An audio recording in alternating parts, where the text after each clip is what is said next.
3, tapos pahinga. Kabila naman tayo, straighten out, and 1, 2, 3. Habang tumatagal na ginagawa mo ito, pwede mong gawin siguro after 3 days ng 5 ikot hanggang 10. Yan. Para lalong mapalakas ang mga muscles dito sa harapan ng ating mga hita na siyang direktang sumusuporta sa tuhod natin. Ayan. So, 3 sets of 10 mo rin na gagawin ito.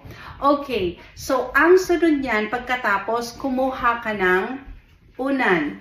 Ilagay dito in between ng yung mga tuhod. Tapos, i-squeeze. Ipitin mo yan. At i-hold ng 3 seconds. Tapos, release. Squeeze na naman. Tapos, release. Pwede mong gawin ito ng 30 times. Yan. Pagkatapos nito, tanggalin ang pillow. Tapos, ibuka ang leg na ganito. Yan. Alternate mong gagawin yan.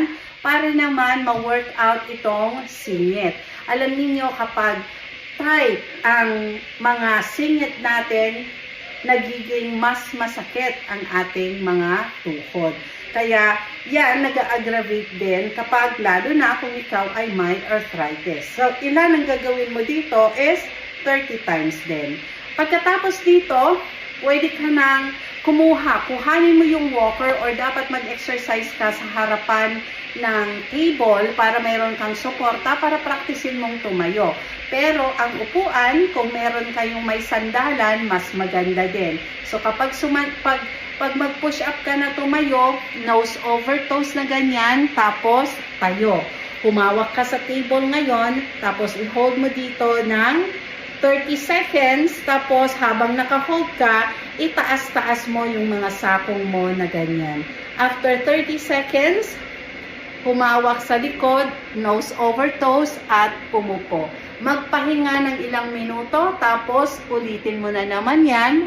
Yan, tapos sakong na naman ang itaas. Ulit-ulitin mo lang ito ng 5 times, kahit 5 times lang, para talagang ma-workout ang mga tuhod, ma-loosen up ang mga tuhod, at makagalaw ka at makalakad ng mas maayos.